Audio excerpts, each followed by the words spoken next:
It's Rideshare Sean again. Right now I'm on 301 in Ellington, and I'm getting ready to go driving for Uber for the day.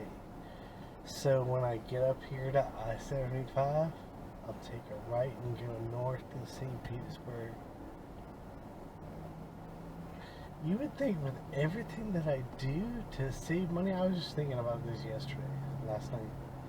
Everything that I do to save money, you would think that I would have no problem like living off of that, but it's definitely not the case. So I'm still down. I think I'm short like a few $1,000s a month. And I don't have any kids that live with me.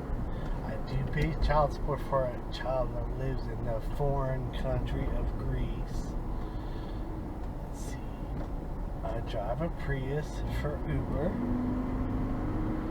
So, and it gets like 50 miles to the gallon. And I dodge tolls, and I get things back from Upside. I get money back from Upside, and I go to the best one that benefits me in St. Petersburg every day, pretty much. And let's see this. I mean, like, even when I was like, before I had, crazy mileage on my car, when I had like 200,000 or 300,000 miles on it, like, and there was no upfront pricing or trip radar, I was taking a lot of trips, probably like 20 or 30 or 40 a day, I don't even know. But even with that amount of trips, the wear and tear on your vehicle is transparent. So you can't see that. People chalk that up, wear and tear up to, it just happens, like just driving. But that's not the case. So drive for Uber actually costs you a lot of money. Oh, and tolls, I dodge tolls. And even now, like, like if you get 35 tolls a month, if you pass 35 tolls, then you get half back.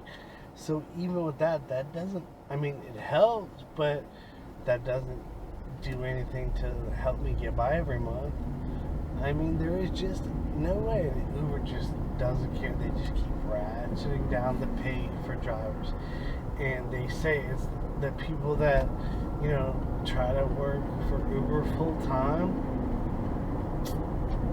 Whatever. Okay. Even if you have a job and you work for Uber after the job, the money that Uber keeps for themselves out of each ride is just crazy.